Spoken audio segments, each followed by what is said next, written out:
This is Blake Graham, Triple Diamond with Youngevity, here with Dr. Joel Wallach, the Dr. Wallach, and we're here to talk today about the principle of absorption. We know that with nutrition, it's not what you consume that counts, it's what you absorb, right? That's right. It used to be said, you are what you eat, but that's not really true. It's what you absorb.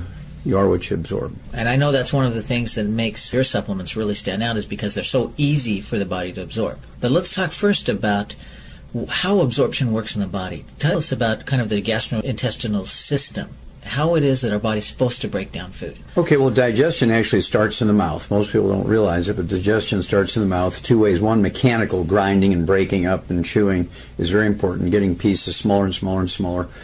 In fact, the human body is a juice machine. Everything is moving towards being juiced, right? So we're going to chew things up, chop things up into small swallowable pieces. And saliva actually has ptyalin in it, which is a carbohydrate-busting enzyme. It actually begins to break down carbohydrate into sugars and sugars into simple sugars and so on. And so digestion begins in the mouth. It goes down the esophagus to the stomach. And the pH change from an alkaline environment, which is in the mouth, to a very acid environment. Your stomach has to be a pH of 1, and a pH range of 1 being the most acid, 7 being neutral, and 14 being the most alkaline. It's imperative that your stomach environment be acid for several reasons. Number one, it sterilizes the stomach, so yeast and bacteria don't grow there and prevents the formation and fermentation of carbohydrates and sugars and fiber into gases, and which causes bloating and reflux and heartburn and all that nasty stuff. Also, the enzyme pepsin, which is produced by the stomach, requires an acid environment to function properly. Pepsin is the protein digesting enzyme. It breaks down animal flesh proteins, plant proteins, including grains, eggs and so forth, cheeses, milk. Any proteins are broken down into the simplest of amino acids by pepsin in the stomach. The acid environment is also required for a substance called Castle's intrinsic factor, which is produced by the stomach wall, to bind with vitamin B12 and absorb vitamin B12. You cannot absorb vitamin B12 without being first very seriously acidified. The intrinsic factor just won't work. There are cells in the lining of the stomach that actually make the stomach acid. Hydrochloric acid they're called chief cells, and these chief cells require sodium chloride as the raw material to make hydrochloric acid. So that's kind of what goes on in the stomach. When the stomach churns things around, continues this mechanical breaking down, the acid begins to break down food by actually dissolving the connective tissue and separating fibers and cells of your food. And then, of course, there's the pepsin digestive enzymes, which break down the proteins into polypeptides, long strings of amino acids, down to tripeptides, which are 3 amino acids, dipeptides, which are 2 amino acids. The goal is to get down to the simplest amino acids, which makes protein digestion and absorption easier. Then as the food moves into the duodenum, some people say duodenum, but duodenum is how I learned it. The pancreas and the liver both empty into the common bile duct, which then empties into the duodenum. And the pancreas actually produces quarts of alkalizing mucus and bicarbonate, in the form of bicarbonate. And the purpose is to alkalize the duodenal environment because the pancreatic enzymes and the intestinal enzymes only work in an alkaline environment. So you got to switch from being very, very acid to very alkaline. So all enzymes are very pH dependent. Oh, absolutely. They work on a certain pH range, and if you get out of that pH range, those enzymes aren't as effective. Well, they become a non-factor. They're just zero. They will not work if they're not in the right pH range. And this is why we die from changes in pH of our cells. The enzymes in our cells don't work either. Not only the digestive system outside their pH range. And if you get into acidosis, normally our body itself is supposed to be like 7.1 and pH just a little above neutral.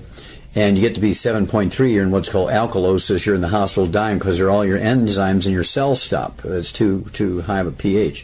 If you get down to, say, 6.9 or 6.8 below neutral, you're on the acid side, you're in acidosis, you're in the hospital dying because the enzymes can't work in an acid environment either. So we've got very strong acid environment in the stomach, but once we get into the small intestine, the body actually shifts the pH levels, changes the environment because we have different enzymes going to work? Yes, you have a whole plethora, I guess is the word that Cher uses. Okay. A whole plethora of enzymes that are produced by the pancreas to digest proteins again, to digest carbohydrates down from long chains, hundreds of sugars, down to polysaccharides or disaccharides, which are multiples of sugars, two sugars down to simple sugars, and break down complex sugars into simple sugars.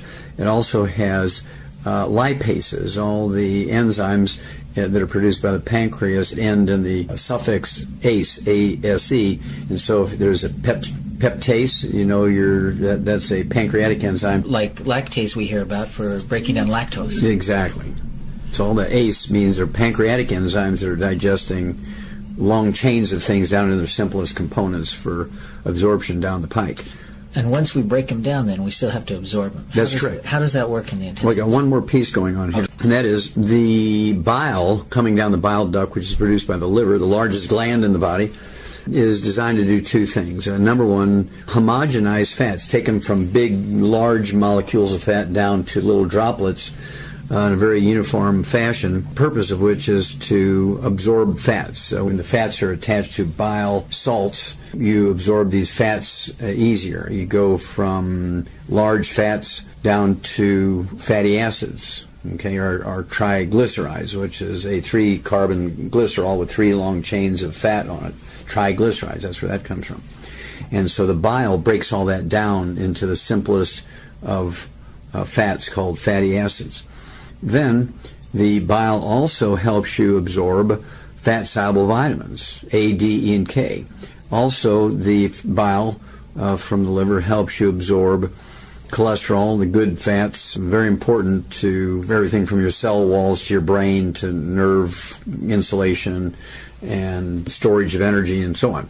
Then as this whole is kind of a soup at this point, it's called chyme, C-H-Y-M-E, and this soup moves down the intestine to where if the stomach and the duodenum or duodenum and the pancreas and the liver and the bile have done their job, now you just have this soup moving down the intestines. And instead of just being a smooth tube, the intestinal absorptive surface is magnified like 85 times by these finger-like villi, which stick up, and it looks like velvet when you open up an intestine with a knife and you look at with a naked eye at the intestine. But when you look at it under the microscope, this velvet is actually produced by finger-like villi, which have little blood vessels up in them, which then get the blood closer to the surface of the cells in the intestines. So when you absorb this, the molecules now of fat and proteins or amino acids and fatty acids and simple sugars, it goes through one cell in the intestine right into these little blood vessels, little capillaries, if you will,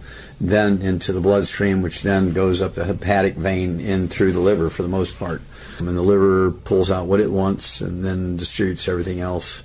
When we talk about these villi, I've seen slides, and it looks like almost like imagining a visual of carpet fibers, right? And That's on correct. each of these carpet fibers, then there are individual hairs that stick Microvilli. out that actually, again, you said increase the surface area of the stomach by 85-fold. Yes, that's correct. And also they have a certain amount of muscle in them, so that there's this peristaltic waves of the muscle in the intestine squeezing things along, just like you would, take one of these large, long balloons, and you'd take your fingers and you would just kind of move, say, the narrow part of it down. You can, how these magicians do that with these long balloons, make little animals and things by moving the narrow piece up and down the balloon.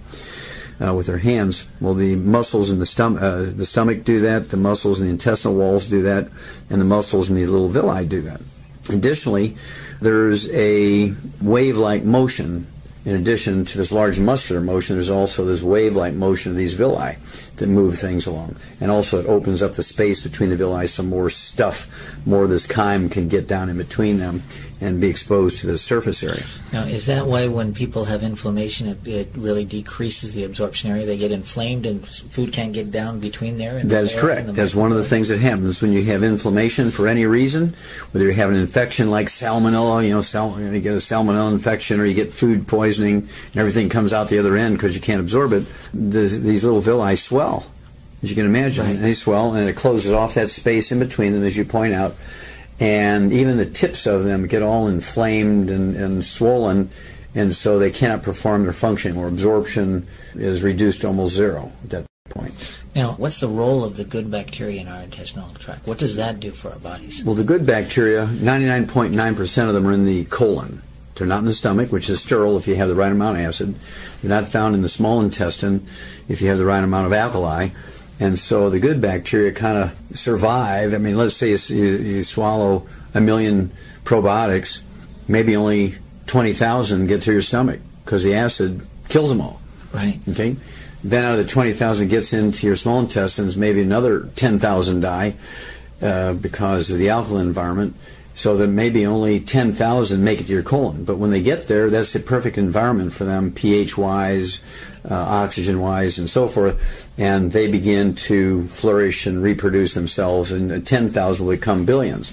And what do they do? Well, they actually fend off bad bacteria by just being there and growing their presence. They're called commensals. They're just there. Most of them don't produce anything good for us, but their presence crowds out the bad guys. There's also a symbiotic relationship with some of these probiotics in that they produce vitamin C, they produce vitamin B12, they do all kinds of nifty stuff by producing certain vitamins. And this actually happens in animals in their digestive tracts as well. I always smile when vegetarians say, well, look, there's a cow and an elephant, and they eat grass, and look at them. Why can't we just eat vegetables?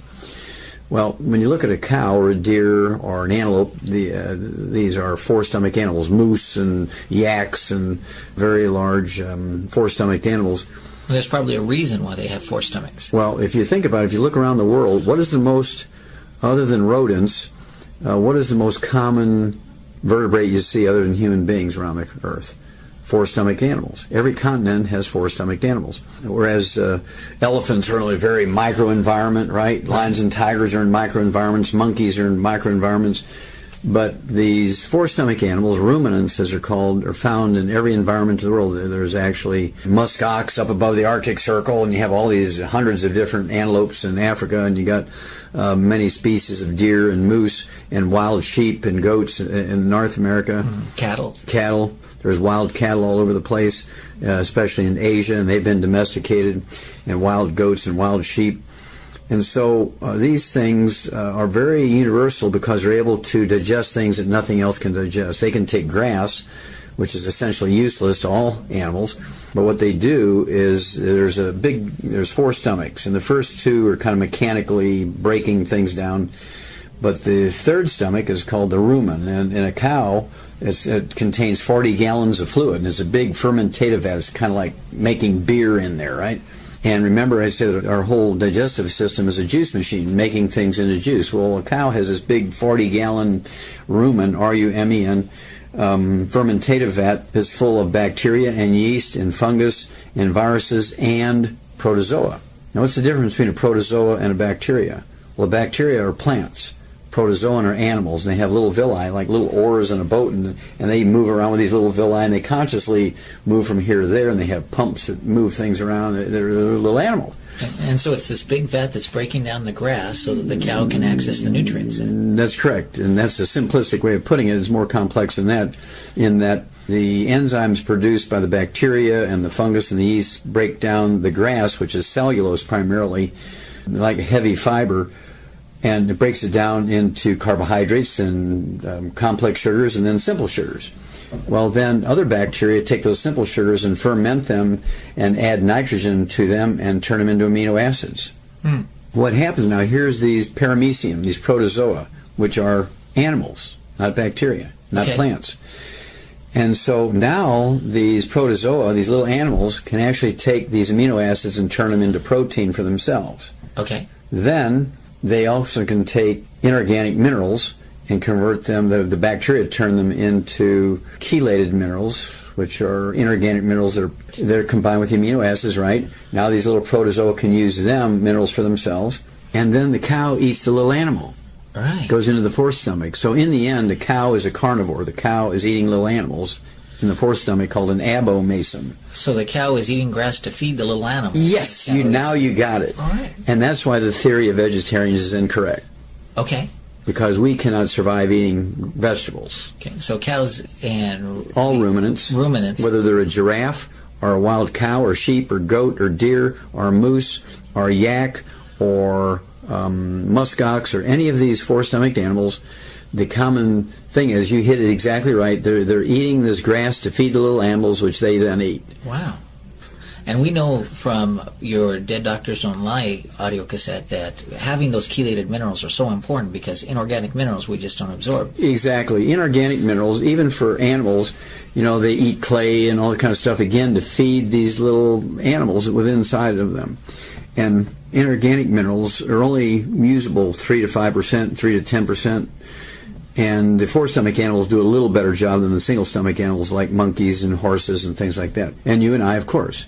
And this is why in crossing the prairie, it was much more efficient to use oxen, big, large teams of oxen pulling the wagons than horses. Because if they used horses, they had to carry extra wagons hauling grain to feed the horses. They couldn't survive just eating the prairie grass, where the oxen could because of the four stomachs. Well, it's like the eco cars we talk about. They can get further on less fuel, essentially, because you don't have to carry fuel around with them with the oxen then. Exactly.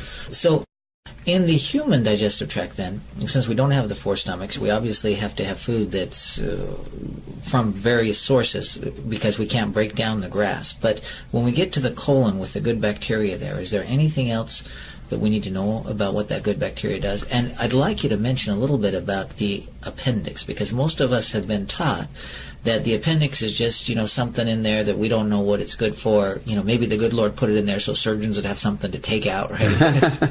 But, well, that's what they think, I'm sure. But I know that there's a reason for it. Well, there's multiples of reasons, but one of the main ones is, you've all heard of T cells, right? Right. T cells. T cells are activated by the thymus gland. That's why they're called T cells, T for thymus. Yeah, you often killer T cells, they're part of the immune system. You got it. And they can't function until they're activated. The switch is turned on when they flow through the thymus. Okay. That's why they're called T cells. And if you surgically remove your thymus or you kill it with radiation, you'll never have active T cells. You'll have lots of T cells, but they won't be activated and can't do anything of any consequence for your immune system. Well, there's another set of white blood cells that attack foreign invading bacteria and viruses and fungus and things, cancer cells. They're called B cells, and they're activated by the appendix. Well, wait a minute. If you have T cells that are activated by the thymus, you can understand T for thymus, T for T cells. Why would you have the appendix activating B cells? Well, that's because they first realized this in the bursa of Fabricius in chickens, which is the appendix in chickens, called the bursa of Fabricius. A fellow by the name of Fabricius figured it out, that these cells, these defensive white blood cells, are activated by the bursa of Fabricius in the chickens, and so he called them B cell for bursa. Okay, so if somebody doesn't have their appendix because they have you cannot activate the B cells, so and you lose a significant portion of your immune system. When we need to make sure that the nutrients get absorbed in the body, then we need to look at our body's ability to digest it. And since it starts in the mouth and in the stomach and we need an acid environment, what are some of the things that our bodies need to produce acid? Now, you mentioned, like, we need NaCl, table salt, right? Yes, NaCl, sodium chloride. Right? Mm-hmm. And chemically, HCl, hydrochloric acid, has the same chloride ion that salt does, right? That's correct. So do we need to have salt in our diet in order to make hydrochloric acid? Blake, it's an essential nutrient. You cannot live without sodium chloride. Anybody who says you need to restrict salt should be put in jail for reckless endangerment. This is what acidifies your stomach, and people who do not consume salt will set themselves up for many, many, many diseases and increase their risk of allergies, because you can't break down proteins into the simplest of amino acids. These dipeptides, 2 amino acids, tripeptides, polypeptides, multiples amino acids, become allergens. You can absorb them in your bloodstream, but your body recognizes them as oranges or beef or eggs, and so what happens is you get allergic to those foods when you cannot fully digest them down to the simplest of amino acids. They're treated like foreign invaders. Exactly, so it's a real hazard. And so it's imperative that you have stomach acid. There's actually specialized cells in the stomach called chief cells. You can actually recognize them on microscopic sections of the stomach. They're very distinctive and very separate from just the standard cells in the stomach. Like I say, imperative, nothing happens, and also acidifies the minerals. For instance, you can be supplementing with all the iron you want. I mean, with tons of iron, and you can still be iron deficient if you don't have enough stomach acid to then acidify that iron so that it is usable, absorbable in the body. Just like we said before, it's not what you eat, it's what you absorb that counts. Exactly. Right now, we have more and more problem with a lot of people with digestive issues, and that's the title of this recording here, Cerial Killers, we call it. Cereal, not like cereal with an S, like a repeat, but cereal with the C, like the grains. And that's because we're seeing an increase in the amount of a lot of these grains and cereals in our diet. I think the World Health Organization actually did a study, and they looked at the number of increase in the carbohydrates, and our carbohydrates have more than doubled over the last few decades, and 85% of that is an increase in those breakfast cereals, right?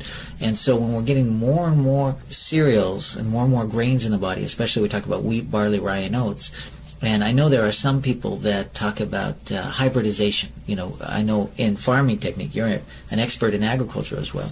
There was a time when the farmers in agriculture actually looked at hybridizing wheat, so we get a more robust wheat that'll grow in a lot of different environments, a shorter grain stock to increase yield. But it's not just having a more robust wheat, it's actually the body's ability to break it down and the decrease of the salt in the diet, because more and more people are saying, hey, low salt, low salt, low salt, because we've heard about it from doctors. What does that do when we have more grains and we've decreased the body's ability to break it down? Well, that's about 16 questions. And so basically, you have to appreciate that the hybridization of all things in agriculture is designed to increase yields. More, as you say, the word more robust, and able to fend off enemies like bugs and smut, which is like fungus and things of that nature. Grow in environments where it couldn't grow before. Maybe, but also what happens is you give up something when you hybridize a plant. Anytime you inbreed it or hybridize it, you're giving up something to get something.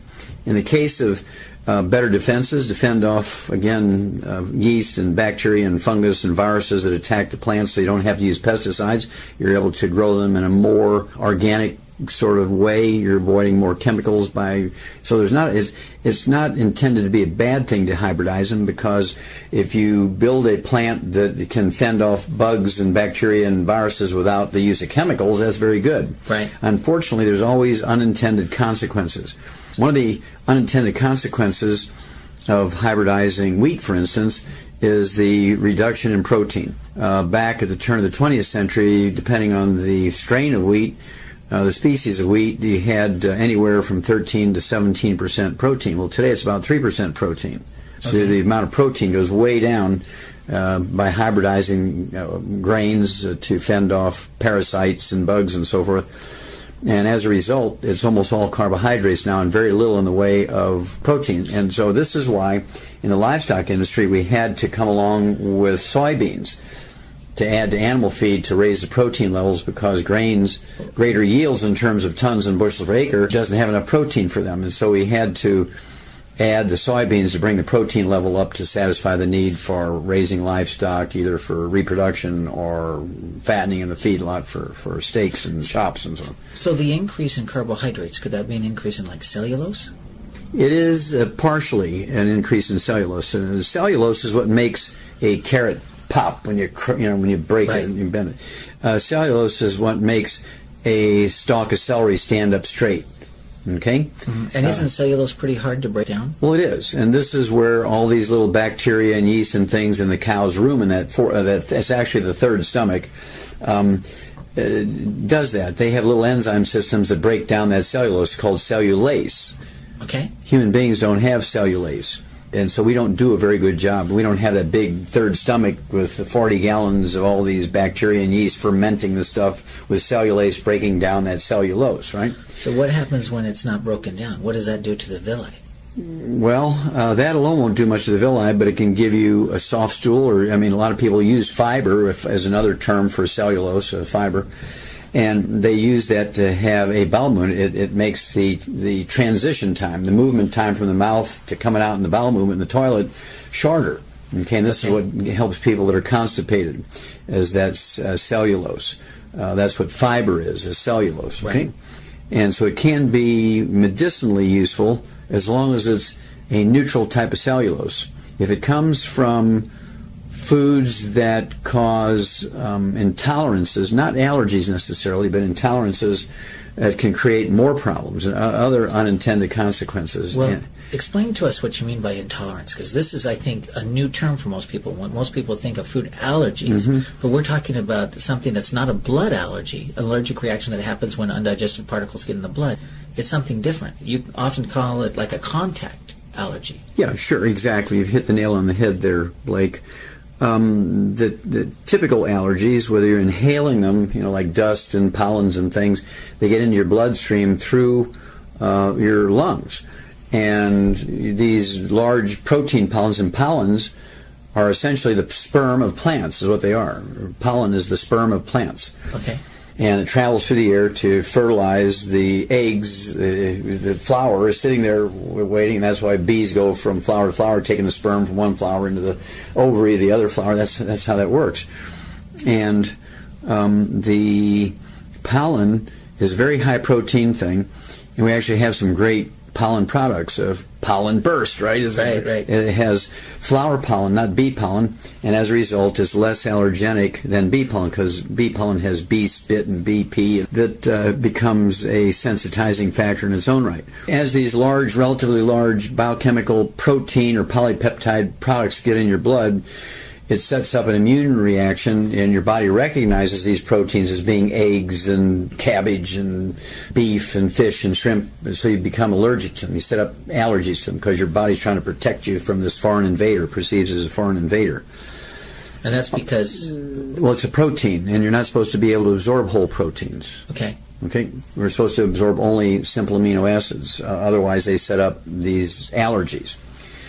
Well, intolerances are different. As you point out, there are contact things. There's a lot of people who can't wear certain metals in rings and jewelry and bracelets or watches or eyeglasses. Nickel will set up almost like an eczema where that metal touches. That's a contact allergy. Another one I like to use an example is poison ivy. If I have a theater with 1,000 people in there and I test them for a poison ivy allergy, I guarantee you nobody in there will be allergic to poison ivy because they're not eating it every day and so on. On the other hand, I guarantee you they're all intolerant to poison ivy because poison ivy actually produces and releases a toxin to defend itself against foreign invaders. It fends off bugs. You never see bugs eating poison ivy. Right. Okay, you never see animals eating poison ivy because after one time they won't do it again. Right. And that's its defense. That defense, that intolerance to that toxin or that poison or that contact poison that's produced by the poison ivy, it makes your skin have almost an eczema, dermatitis, or psoriasis-like reaction. Now, the same thing happens when you consume foods you're intolerant to, not allergic to, but intolerant to, because this food will produce a contact intolerance, contact allergy, if you will. You don't have to absorb it to react to it. Right, so it's a contact allergy, not necessarily just on the skin, but contact with the intestinal lining. Yeah, and I don't like to use the word allergy because it's not a true allergy, and people, well, we tested you for a wheat allergy and you're not allergic to wheat, but you're still going to be intolerant to that gluten, okay? And so you have to really use the correct words here, otherwise people say, oh, my doctor tested me for wheat allergies and I'm negative. Well, you can still be negative to wheat allergies and be intolerant to wheat proteins. Okay. Well, it's two totally different things. Before we go into what's happening there with that, just to reiterate, we're seeing more and more wheat, and people think eating healthy means eating whole grains, and so we have a lot more wheat in our diet, and at the same time, with the decrease of salt, with it, maybe we talk about the minerals in the soil, and fewer minerals in the soil tends to mean fewer enzymes in the plants when we eat them, and so they're harder to break down. Do we see that happen? We don't require enzymes in plants to break down. That's a myth. Okay. We don't need enzymes in our food. Okay, because we produce our own enzymes. Yeah, if you're getting all your nutrients and everything's perfect, you're producing all the enzymes you can eat, everything you eat without enzymes in it, and you'll be fine. Right. Okay. But your body has to, in order have to... raw materials. Right. And in order to have the enzyme that breaks down wheat work, you need a pH of about, you said 1.5, 1 to 1.5 pH? In the stomach, that's correct. So super acidic environment. What happens if you don't have that strong of stomach acid, if you haven't been eating salt? Well, then the pepsin won't work. It won't digest wheat, barley, rye, and oat proteins, or egg proteins, or fish proteins, or clam proteins, or any kind of proteins down into the simplest of amino acids. So we get undigested wheat, barley, rye, and oat protein that's into the intestines. You got it. Now it becomes a dangerous chemical. Okay. It's like little slivers that go down there and become and then they create. It's not a mechanical thing. Okay, more than just a mechanical. Yeah, and slivers implies to me mechanical stuff like splinters and and microscopic splinters, and so it's not slivers. So I wouldn't use the word slivers. It's actually a protein. It's a microscopic droplet of protein. Okay. So it hasn't been digested. It touches these villi, and what happens? It's like poison ivy. Okay, this is like a toxin of poison touching that villi, and it swells up. And because it swells up, we've cut down the ability of the food to get you reduce the surface area, right, which messes up our absorption. Plus, when that villi swells, it not only swells on the outside to close off that space in between the adjoining villi, but it also squeezes the blood vessel on the inside, because the swelling also goes the other direction. Okay, on the inside, it shuts off that blood vessel, so even if you can partially absorb some of that food, it doesn't get into the bloodstream because there's no blood in there anymore. There's no circulation. And this is why you have problems in another way when you have what's called celiac disease. The villi actually die, and they will die. Because of cut off circulation? Exactly. Okay. And they die, and so now you're losing 10%, 25%, 50%, 75%, 80%, 100% of your absorptive surface. And now your intestines are just a tube, and there's actually scar tissue right behind all those dead villi, trying to protect you from the invasion of the bacteria and acids and alkali and all this other stuff. Now, when you've done all of these autopsies on both people and animals, did you see this? Oh, yes. It's very dramatic and very easily diagnosed at autopsy or biopsy, and so you can actually feel it when you do surgery. You can run your hands down the small intestines, and you can actually feel areas. And this doesn't happen all at once. It's not like turning on a switch, turning off a switch, like all your intestines go at the same time.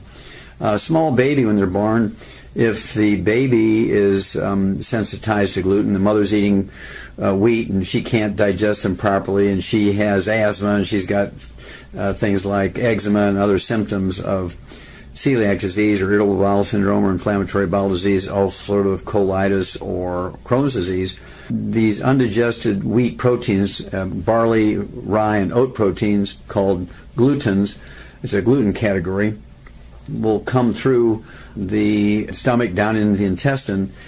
It will actually touch those villi. They will begin to become, and they actually act as a poison. So those villi shrink, swell up, and there's scar tissue that's formed there. And when this happens, you get, it's almost, again, like eczema on the outside, and your intestines will crack and seep fluid and serum and stuff, and it's a mess in there. Is that leaky gut syndrome? Yes. We hear about? It can be called leaky gut syndrome, is another name for it. Okay. And doctors will call it leaky gut syndrome, but they won't really make the connection that it's caused by this gluten intolerance. Okay. So we've got inflammation that decreases absorption area and shuts off the blood supply to the villi. We've messed up the absorption. And you mentioned that these are often characterized by a lot of essential fatty acid deficiencies. We know essential fatty acids aren't micronutrients, they're macronutrients. Yes. So your body needs a lot of them. Well, again, this doesn't happen all at once. And these young babies might only have 1 or 2% affected by this damage. Okay. And they get what's called colic. They get colic, and they're just uncomfortable. They're screaming, and they don't want you to touch their belly. They're just really sensitive. And so the mother says, well, my baby can't tolerate my milk, and they put them on a formula, and the baby's fine for a while. Okay. But the baby's been sensitized to this gluten.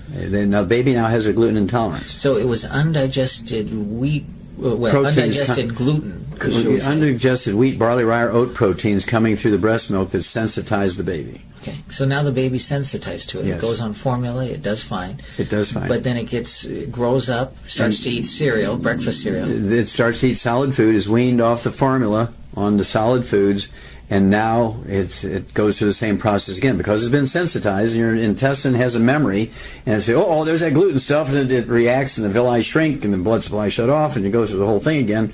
But it's not an all or nothing thing. It'll be patches, particularly worse where the intestines curve around because everything slows down to get through there, so the contact is longer. And so you have patches of intestines that have inflammatory bowel disease, and patches that are celiac disease, and patches that are Crohn's disease, different degrees of severity, all in the same intestine. But you might only have 5% afflicted in a baby. You don't really see much other than them being colicky, it would be the word, and their tummy's tender and all that kind of stuff.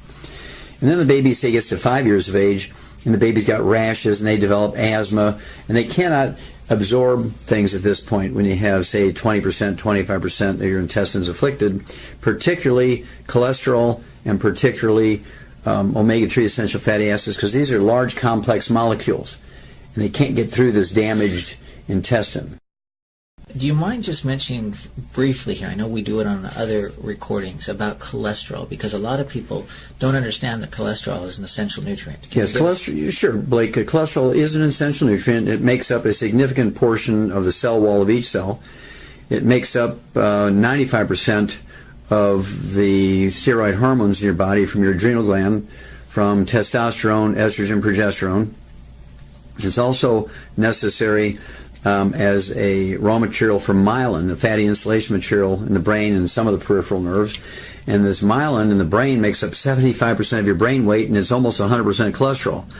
And so somebody who would say to me, oh, my doctor's jealous because my cholesterol without medication is 90. They have advanced, very severe celiac disease or irritable bowel syndrome, inflammatory bowel disease, ulcerative colitis, and or Crohn's disease. So the only time we see cholesterol that's really low is either if they're taking cholesterol-lowering drugs or they have an absorption problem. That is exactly right, which is a very, very bad thing. You do not want your blood cholesterol down below 220. You get down below 220, you're in the danger zone. More people die from heart attacks when your blood cholesterol is down below 220 than you do when it's up to 220 to 270. In fact, the people on Earth who have fewest cardiovascular events are the Inuits, the Eskimos above the Arctic Circle, and their cholesterols run 350 to 500, wow. And they have the fewest cardiovascular events until they come down here and eat like us, and they have the same ratio as we do. As long as they're eating 90% of their diet is red meat and fat, whale meat and whale blubber, walrus meat, walrus blubber, seal meat, seal blubber, bear meat, bear fat, they only eat 2% fish, they're doing great.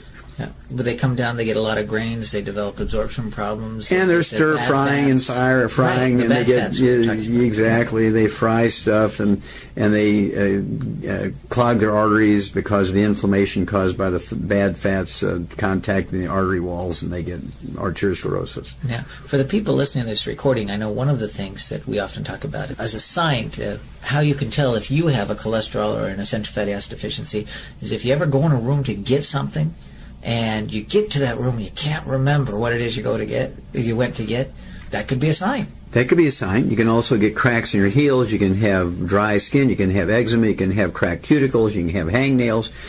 All splits in your skin. And you see this, actually, all these things from gluten intolerance are worse during the wintertime. Always worse during the wintertime. Because our bodies obviously need more essential fatty acids to keep the moisture in during the wintertime when it's cold and it's dry. Well, that might be a factor, but the main factor is during the wintertime you eat more pasta, more toast, more oatmeal, more pancakes, more waffles. During the summertime you're eating more fruits and vegetables because they're available. Okay. And so we change our dietary pattern during the wintertime, and so if you have a gluten intolerance, you're taking in more gluten during the wintertime, and the disease becomes more severe during the winter. So it's an increase of irritants. It's an increase of irritants. You got it. So if we're talking about an increase of irritants, then maybe the reverse would be true. If we get rid of all the things that are irritating the intestines, then do the intestines have the ability to heal themselves? They actually do. Just like your skin, when you cut your skin or burn your skin, it's able to heal itself. It rebuilds itself very quickly, has the capacity to do that. Your intestine has the same capacity. So if you go on a macrobiotic diet, aka gluten-free diet, and the macrobiotic diet was actually created during the 1700s in Germany. The Greeks 2,000 years ago actually knew about celiac disease. And they figured out that when you give up wheat, barley, rye, and oats back 2,000 years ago and eat more rice and corn and beans, lentils, millet, and so on, and things like that, that the disease went away. All these problems went away. And then you started eating wheat, barley, rye, and oats again, you had this problem. Well, in Germany, they created this macrobiotic diet, which is also known as the brown rice diet. There's no magic in the brown rice, but it's the fact that you give up wheat, barley, rye, and oats. So if somebody wanted to go gluten-free, one of the suggestions you could make is look at that macrobiotic diet and not focus so much on what you can eat, but look at all the great things you can. Exactly. Well, you look at the Chinese. There's 2 billion Chinese, almost 2 billion Chinese, and very few of them in China ever get celiac disease, irritable bowel syndrome, inflammatory bowel disease, ulcerative colitis, and Crohn's disease because they eat rice and millet, and they eat flax and buckwheat, which is not wheat. And they eat sweet potatoes and squash and those sources of carbohydrates. And the same thing in America. The people who are meat eaters, the infamous meat eaters who eat meat and potatoes, they have other problems, but they'll never get celiac disease, because you only get celiac disease when you cannot digest wheat proteins. Right. Now, there are some things that I think make the celiac disease worse. You talk about the bad fats, the trans fatty acids, all of those partially hydrogenated vegetable oils, and I'm even seeing fully hydrogenated vegetable oils. Which is margarine. Right. So when those get in there, how do they affect the villi then? Well, they turn into what's called trans fatty acids or free radicals, and these are very egregious chemicals. They actually cause inflammation in of their own right. They're very inflammatory things. And everybody is sensitive to trans fatty acids. Heterocyclic amines are burnt animal fats. Okay. And then you can also have acrylamides, which are superheated carbohydrates like toast and these crispy cereals, crackers, that sort of stuff. And so if you're frying potatoes, you're getting trans fatty acids from the heated oils. Even if they say, well, we fry our French fries without, our oils do not have trans fatty acids. Well, as soon as you heat them, it converts them into trans fatty. You may not start with trans fatty acids, but it will turn to trans fatty acids. Okay. And so it's kind of a lame, not quite true advertisement. So it's burnt oils. Essentially, it's heated oils, just even heated oils. They don't have to be burnt, just heated. And then you're also superheating the carbohydrate in the potato, so you're getting acrylamides. Okay, a double whammy. A double whammy. And if you go the other way and you're using animal fats to fry things in, okay, which some of those fast food places do because it really tastes much better to fry potatoes in animal fats, you're getting heterocyclic amines because you're burning animal fats. You'll get trans fatty acids, you'll get heterocyclic amines, and you'll get the acrylamides, all from French fries that are fried with animal fats. And I know that's why you encourage people, if you're going to use any oils type for cooking, that they use butter and do it on low heat so the butter doesn't turn brown. That's correct. You cannot fry with butter. I prefer that you cook everything by roasting, stewing, baking, make soups out of things. Even when you have vegetables you're going to steam, I will then put a pat of butter on the steamed vegetables. It is not quite as hot as putting the butter in the pan and heating it that way. So when you steam a vegetable, you're looking at steamed vegetables, you put a pat of butter in there and it melts them. That's a much safer way to use butter. I just don't like cooking with butter except soft scrambled eggs. Right. And when I soft scramble an egg, I like to put the skillet or the saucepan in a very, very low temperature that I can put my hand on that saucepan before I put the butter in there for 10 to 30 seconds. It's going to be warm, but I can keep my hand there. It's not going to burn me. Okay. Then you can put the butter in. It's not going to hurt it. Okay. So we use more butter. We cook on lower temperatures. And use water. Cook in water. Cook in water. Okay. And at the same time, we want to probably decrease the amount. Is there anything wrong, even for those people that don't have celiac, is there anything wrong with them decreasing the amount of gluten in their diet? See, here's the thing. If you're eating a lot of gluten, if you're eating a lot of grains, wheat, barley, rye, and oats, cereals, pancakes, pasta, breads, Pop-Tarts, those kind of things, you're in danger, you're in jeopardy if you're restricting salt because you cannot make as much stomach acid, and as a result, the pepsin doesn't work, and then you cannot digest the wheat proteins down to the simplest amino acids, so those large chunks of gluten come down there and cause problems. Let's talk about some of the symptoms of that, because I know we see people with acid reflux or heartburn. That tends to be caused from low stomach acid, not high stomach acid. That's right. And so when they say I have acid reflux, it's a misnomer. It's incorrect. It's actually incorrect. And doctors perpetuate that because they want to sell their Nexium and other what are called protein pump inhibitors, which protein pumps is what are in these chief cells that actually produce the stomach acid. And so things like the purple pill Nexium, they poison those chief cells. Yeah, essentially that's what happens. They poison the chief cells so they can't make stomach acid.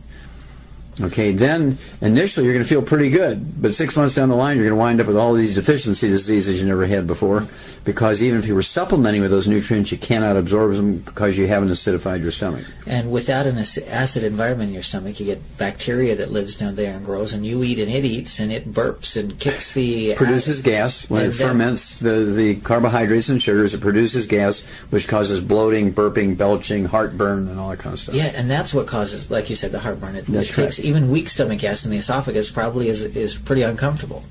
Over time, yeah, and of course when you belch that up, that weak stomach acid, it might be 5 or 6, very close to neutral. It's like tasting vinegar. You just put raw vinegar on your mouth and it tastes like acid, but it's a pH of 4 to 6. Right. It's not 1.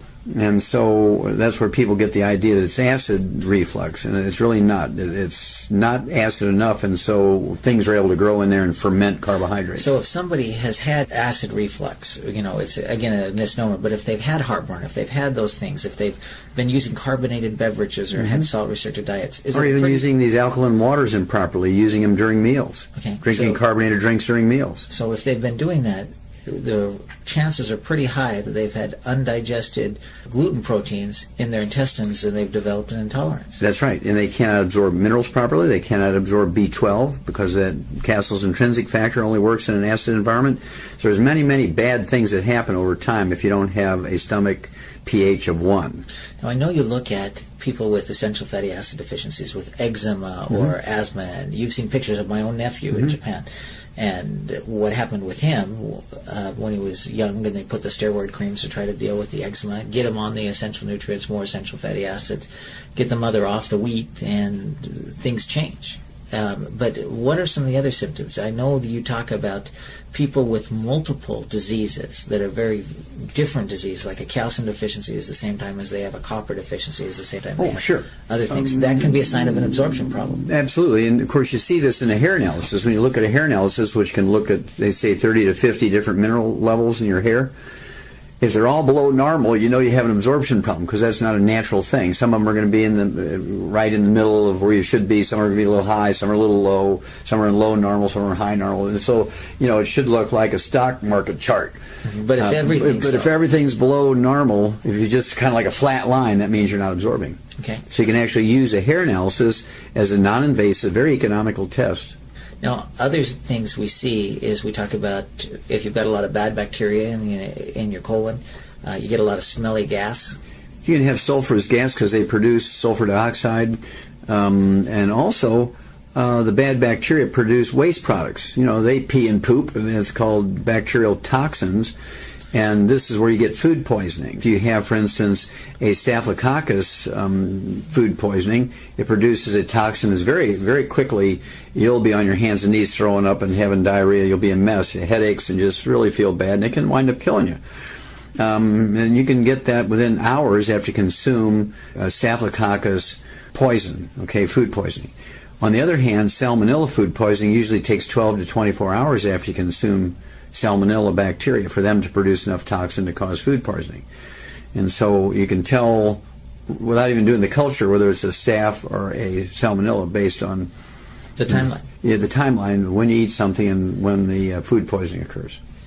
What about copper deficiencies? Do you see people with celiac disease and absorption problems have a lot of gray hair? Is that common? Well, sure. They're going to have a lot more symptoms of copper deficiency, iron deficiency, omega-3 essential fatty acid deficiencies, folic acid deficiencies, which can be very bad in women who are in the age where they can, childbearing age. If you have a folic acid deficiency, even if you're eating lots of salads, you can have a baby born with spina bifida. If you have a zinc deficiency because you cannot absorb it, you're supplementing with zinc, you can have a baby born with a cleft palate or heart defect. You can have a baby born with Down syndrome because you cannot absorb zinc. And so these things are absolutely paramount to have optimal absorption of these nutrients. And so you have to pay attention to each digestive compartment: acid in your stomach, alkaline in your intestine, healthy bacteria to fend off the bad guys in your colon. And it's actually a lot of work to make sure all that functions properly and everybody's happy getting all the raw materials they need and keeping the bad stuff away. And this is where the trilogy of books, Let's Play Doctor, Let's Play Herbal Doctor, and the Passport to Aromatherapy come in. This is where the book Immortality comes in. This is where the book Dead Doctors Don't Like Them. I mean, they all talk about these things sometimes in segments. And there's another section in the book Rare Earths Forbidden Cures which talks about hair analyses and talks about how when all the minerals on a hair analysis are below the low normal line, that means you're not absorbing. And I see thousands of these a year. And now we're seeing tens of thousands, maybe millions a year. Because it's going up because people are eating more grains and people are being told more and more by doctors to avoid salt. So that combination is very bad. So if somebody is using the 90 essential nutrients, we know if you give your body what it needs, it'll do some amazing things. That's correct. Okay, so you're doing some troubleshooting there. Using it, most people are going to get results when they absorb it, but if they're not getting results, the first thing we look at is, are they absorbing it? That is correct. So, in addition to going gluten-free, and it's important that they stay gluten-free so they keep their absorption. That's correct. We often add an enzyme product to help break it down, and especially people that say maybe they've had their gallbladder removed, and so they're not producing they're not storing enough enzymes to be able to. Well, they're not storing enough bile. Bile. Okay. In that case, it's not enzymes, actually, it's bile. It's kind of an emulsant. It's almost like detergent is what it is. Bile is like a detergent. And it breaks down big globs of oil and fats down to little globs of oil and fats that are more easily absorbed. So for those people, taking a great digestive enzyme and using probiotics, those can also help with people that are going gluten-free to help give them the right environment for the intestines to heal themselves? Well, by right environment, you're talking about digesting foods down properly, right? But you still have to have the proper pH in the stomach and the intestines. Okay. And you have to have some of the pancreatic and intestinal enzymes that are coated so they don't get destroyed and digested in the stomach, which is more acid, right? And so all these factors have to come into play. And then, of course, our ultimate enzymes has ox bile in it to give you that ability to, I call it the gallbladder in a bottle, because it has the ability to, as you point out, give you the right amount of bile when you have a meal, particularly a fatty meal. Now, to know how bile works, what I want you to do is take and put some like salad dressing oil or even corn oil or something like that in warm dishwater, and it just forms a coating over the entire, kind of like a blanket over the water, surface of the water. You get this oil that's just equally distributed. Take a couple of drops of a liquid dish detergent and put in there. It just breaks up into little beads, like BBs, and just all breaks up.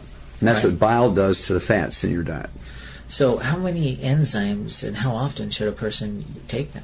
Well, I like them optimally to take, say, 2 at the beginning of a meal with a couple ounces of water. Our ultimate enzymes, which has the ox bile, the pepsin, the betaine hydrochloric to make stomach acid. It has the enzymes from the pancreas, pancreatic enzymes. It also has plant enzymes. It has bromelain from pineapples, and it also has papain from the papaya, which are very nice enzymes from plants. We don't need them on a daily basis, but if you have a digestion problem for a support, just like putting a cast on a broken leg, they're used as medicinally in that fashion. You don't need them all the time if you don't have a problem, because you'll make your own enzymes. What about the FlorFX? How often and how many should the person use the FlorFX? I like to use the FlorFX. I like to use the Nightly Essence. I like to use even the Triple Treat Chocolate, which has probiotics in it. Oh, that's great to use probiotics, too. Yes. And you can use those as often as you want. They do not have to be consumed with meals, and actually it's better if they're consumed in between meals because you have less stomach acid, so more are going to escape through the stomach without getting digested and killed. Now, I've seen oftentimes people be encouraged to take, say, 3 Flora right before they go to bed and 3 with breakfast. Right, and that's what we call Nightly Essence. Nightly Essence you're supposed to take it before bed. Right, okay, great. So, in addition to that, this is, again, these aren't standalone products, but they go with the 90 essential nutrients, correct? That is correct. Now, I do have to make sure we say this. When you have celiac disease, and again, this is a progressive thing, it's going to get worse and worse and worse over time. When you get up to where you're 20, 30 years old, and you got 50% of your intestines afflicted, you're going to have 20 diseases. You're going to have eczema, you're going to have asthma, you're going to have periodontal disease, you'll be infertile, low sperm count, you'll begin to get headaches, unexplained headaches, you get low blood sugar, low thyroid, you're getting bone spurs, you're getting kidney stones. All this stuff is happening. You're going to 18 different specialists because you can't absorb those nutrients. There's nothing that says you can't have 50 different nutritional deficiencies at the same time. Now, what are some of those historical cases? You know, you talk about a lot of famous people that a lot of the audience is probably familiar with that have had these absorption problems. You know, Karen Carpenter, she had an eating disorder called anorexia. Well, anorexia is a self-imposed restriction of consumption of food because you feel bad when you eat food.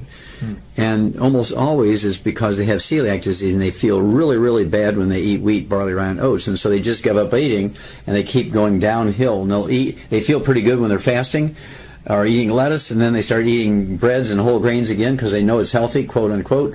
And then they get sick again, they stop eating. And so there's this downward spiral. They may level off for a while, for a couple of months, and then they start eating those whole grains again, they drop down lower, and over a period of years, usually in their 20s and 30s, they will be really seriously ill with anorexia, and some people can't give up eating, and so they'll throw up the food, and that's bulimia, they realize that if I throw it up, then I don't feel bad. But if I just eat it and leave it go down through my intestines, it feels like somebody's pulling a dry rag through my guts, is how they describe it to me. Now, could obesity also be a result of poor absorption? Oh, absolutely. Because sugar is a very small molecule, and you can absorb sugars and get lots of calories in that fashion, but you cannot absorb minerals, you cannot absorb essential fatty acids, you cannot absorb cholesterol. And mineral deficiencies are what cause the insatiable cravings, the munchies. In animals, it's called cribbing or pica.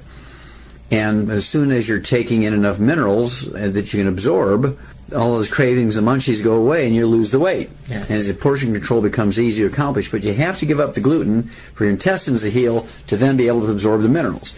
Now, are there nutrients we can take to help the intestines heal? Well, glucogel is a, again, very good source of collagen, okay, which is the connective tissue. And so it's a source of raw materials for the connective tissue part of the intestine to heal. You know, the things that the villi sit on is a connective tissue, essentially. It's like the foundation of a house or a slab that you build a building on. Okay. And that's what the connective tissue is. And all these things are actually welded to that connective tissue. Okay. And the connective tissue, when it gets irritated, it forms deeper and deeper and thicker scar tissue, which makes it even more difficult to absorb things through that scar tissue layer. Kind of like a callus. Yeah, it could be a callus, absolutely. But if you quit irritating it, how long does it take for those things to optimally, if you're really, really good about staying away from everything, gravies, and even making sure croutons don't find their way into your salad, and you pick the croutons up, there's still crouton dust in the salad, or you go to a health food store that sells bulk grains, and there's always somebody there scooping grains into a plastic bag, and then they throw that plastic bag on the belt that takes their food to the cashier, then you put your food on there. Or maybe you're a farmer and you're gluten-free in the household, but your husband or son or somebody's been outside in their clothes mixing cattle feed that has wheat, barley, rye, or oats in it, and then they come in and they throw their clothing in the laundry with yours. You're going to be constantly exposed, even though you think you're not.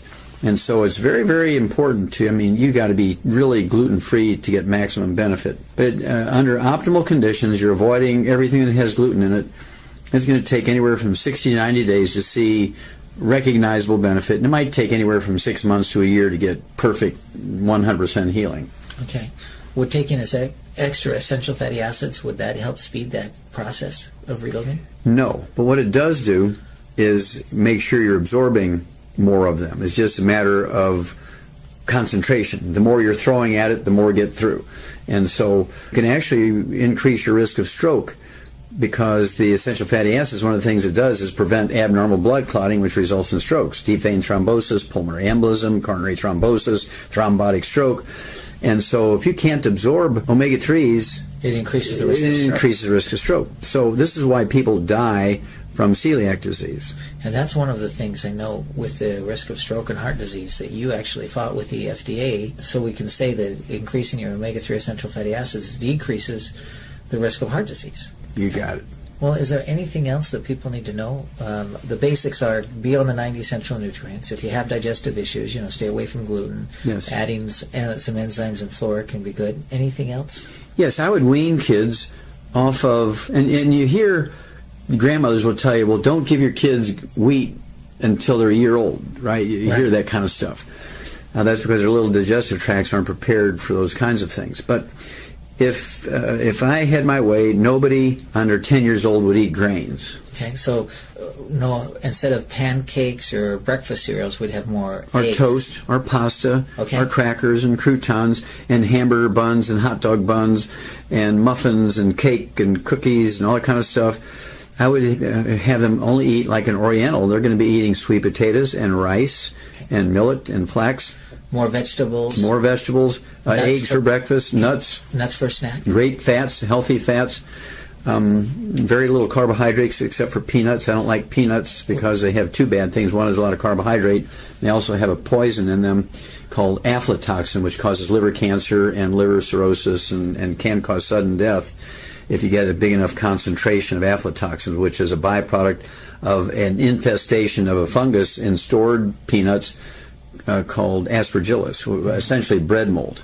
And I know you've actually had some research on that bread mold, and wasn't that the cause of all of these bears across the world that were dying in zoos prematurely? Yes. Well, when Marlon Perkins picked me to do that study, to do all these autopsies in the zoos, the first thing he told me was, look, we have a problem with bears, and one of the things I want you to do is look at why all the bears around the world in zoos are dying of liver cancer, and they only live to be about 30 to 35. They all die of liver cancer. Out in the wild, they can live to be 60 years of age. So what's going on there? Well, I had just learned about aflatoxin because it was a very bad year for soybeans, and there wasn't enough soybeans in America, like in the summertime, to make turkey feed so you could have turkeys for Thanksgiving. Right. And so people who were making turkey feed for the turkey growers used boatloads of a peanut meal from Nigeria to replace the inability to get soybeans that year because there was a drought or something. Well, it turns out all those shipments of peanut meal from Nigeria were infested with that aspergillus mold, that bread mold, and so it infested the turkey feed with aflatoxin, which is the poison produced by this aspergillus, and all the turkeys in America died of liver cancer, so they had to import turkeys from all over the world to have enough turkeys for Thanksgiving. Well, that had just happened when I got that position, so I'm thinking, okay, well, maybe the aspergillus is the same thing there, maybe the aflatoxin, same thing. And you can recognize aflatoxin in food by getting in a completely pitch dark room, absolutely no light, and getting a black light, which is essentially an ultraviolet light, which they use in discotheques. They have all those luminescent lights, and the really pretty yellows and oranges and purples and greens and blues. Well, these aflatoxins will fluoresce like that. So you can take a slice of bread that just looks like Wonder Bread, you get in there in the dark and you put that UV light on it, it'll fluoresce golden yellow and orange and green and blue. It's just very scary. Okay? And so I started doing that, and I would write letters to all these zoos, and because we didn't have faxes and emails in those days. We're talking about the 60s, right? And I'd say, well, what are you feeding your bears? And we're talking about a 1,000-pound animal, a lot of expense to feed a bear. So they'd go to these thrift stores, bread thrift stores, and get the week-old and 2-week-old mold-infested bread, and they'd pay them a nickel a loaf for it just to get something for it. And they'd feed the bears that. Well, it's all infested with the aspergillus and the aflatoxins. So we just switched them over to dog food, like dry dog food in 50-pound bags, and the liver cancer in bears stopped overnight. And this was more than just one or two zoos. We're talking every zoo. Every zoo in the world. Because every zoo in the world fed bears old moldy bread. And so what happened to the lifespan of the bears? Well, now they live up to 50 to 60 now instead of 35. Fantastic. And so that was a very quickie. That was one I got in there in the first couple of weeks. I figured that one out and said, well, this isn't all that hard. Well, can health be that simple for people? Health is that simple, Blake. It is that simple. Once you know the combination, it's like if you have a heavy-duty combination lock, and you're there with a sledgehammer hitting that thing, you can't open it. Here comes a little 3-year-old who knows the 3 numbers, right? 007, 007. Yeah. And click, the thing opens up. And the same thing with the secrets of health and nutrition. Congestive heart failure, the most common cause of death in Americans, is a simple thiamine deficiency, vitamin B1. It's the terminal event of beriberi thiamine deficiency. Now, what do doctors do? Well, they give you all kinds of pharmaceuticals and drugs to regulate heartbeat and diuretics to get rid of the fluid that's collecting in your lungs and your chest and your belly cavity. And they give you digitalis to make your heartbeat more effective. And then they put you on the heart transplant list. They give you a heart transplant. So you're looking at $500,000. Well, all you have to do is put people on the 90 essential nutrients, get them off of sugar, which aggravates the thiamine deficiency, and you give them something like the de-stress capsules, which 2 capsules gives you 3,000 times the minimum daily requirement of vitamin B1, not B-complex 100. We're talking about 3,000 times. And so when people have congestive heart failure, I like to give them 6 of those capsules a day, so they're getting 9,000 times the minimum daily requirement. And so you get, and I can legally say this will support and promote healthy cardiovascular metabolism. Give the body what it needs, and it'll heal itself. Yeah, that's correct. And so this is as simple as it sounds. People say it can't be that simple. I mean, otherwise my doctor would know about it. Well, not really, because they're not trained yet. I know from my experience. I was in pre-med, and there was no nutrition in pre-med, and they said in 4 years of medical school you can expect one 30-minute lecture on nutrition with no test. So expecting the doctors to understand nutrition, the MDs to understand nutrition, is like expecting your plumber to know how to fix all the computers. Or to do brain surgery. Yeah, it's just really tragic. And of course, medical doctors have such credibility and respect, and in many cases they deserve that. On the other hand, in many cases it's actually a fraud, because the doctors don't know the basic stuff required by the human body, of which they're supposed to be in charge. Right. And one of the things I love about this mission and the message is that you don't have to be an expert to share it. You just have to learn how to share the tools, because I know that I could share your CDs, and it's more effective than me personally going out there and trying to tell somebody all there is about health. And it's easier for them to share it as well. And that's what we do, to share this message with people and hopefully help America and the world. Exactly. Well, we can actually save America, and we can save the world, Blake, simply by teaching people how to take care of themselves, because, again, there's no insurance policy that will prevent or cure disease. When you pay for a health insurance policy, all you're doing is betting that in the future you're going to screw up somehow, and you're going to run up a big medical bill with doctors and hospitals, and you're going to need a lot of money to pay them. Doesn't do anything to prevent disease or cure disease. That's your responsibility. That's each of our own responsibilities. People say to me, well, I don't have to worry about it. I got good insurance. Well, no, that's not quite true. It might pay the doctor when you get sick, but you're the one that's responsible to prevent yourself from getting sick. And especially, it's not just our health, it's the health of our families and our kids. And that's right, and grandkids and great-grandkids. I have to start speaking in those terms. All right, well, thank you so much, Dr. Wallach, for your time. Any last words or messages? Well, just remember that if you're not salting your food, if you're not digesting and absorbing your food properly, you could wind up by being damaged by a serial killer. Well, take it from Dr. Wallach. He's a horse doctor as well as a physician, and every farmer worth his salt puts out a salt block for his animals, and we need the same thing for us. Absolutely. All right, thank you, Dr. Wallach.